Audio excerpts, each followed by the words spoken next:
കേരള സ്കോപ്പിന്റെ ഈ ആഴ്ചത്തെ പ്രധാന വാർത്തകളിലേക്ക് സ്വാഗതം. ഞാൻ ശ്രേയ ജോയ്. ഒണ്ടാരിയോ സർക്കാർ 2026 ബജറ്റ് അവതരിപ്പിച്ചു.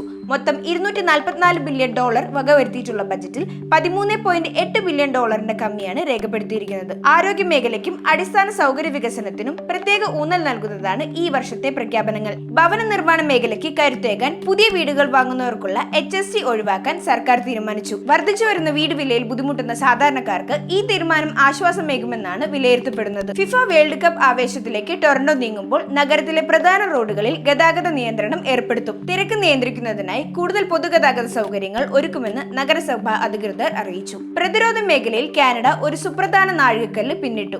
നാറ്റോ നിർദ്ദേശിച്ച പ്രകാരം രാജ്യത്തിന്റെ മൊത്തം ആഭ്യന്തര ഉൽപാദനത്തിന്റെ 2% പ്രതിരോധത്തിനായി ചെലവഴിക്കുന്നു എന്ന ലക്ഷ്യത്തിൽ കാനഡ ഔദ്യോഗികമായി എത്തിച്ചേർന്നിരിക്കുന്നു. ന്യൂയോർക്കിലെ ലഗുവാർഡിയ എയർപോർട്ടിൽ ഉണ്ടായ ദാരുണമായ അപകടത്തിൽ 2 പൈലറ്റുമാർ കൊല്ലപ്പെട്ടു. ലാൻഡിങ്ങിനിടെ എയർ കാനഡ വിമാനവും റൺവേയിലുണ്ടായിരുന്ന ഫയർ ട്രക്കും തമ്മിൽ കൂട്ടിയിടിച്ചാണ് അപകടമുണ്ടായത്. കാനഡയിലെയും ലോകത്തിലെയും കൂടുതൽ വാർത്തകൾക്കായി കേരള സ്കോപ്പ് ഫോളോ ചെയ്യുക. നന്ദി, നമസ്കാരം.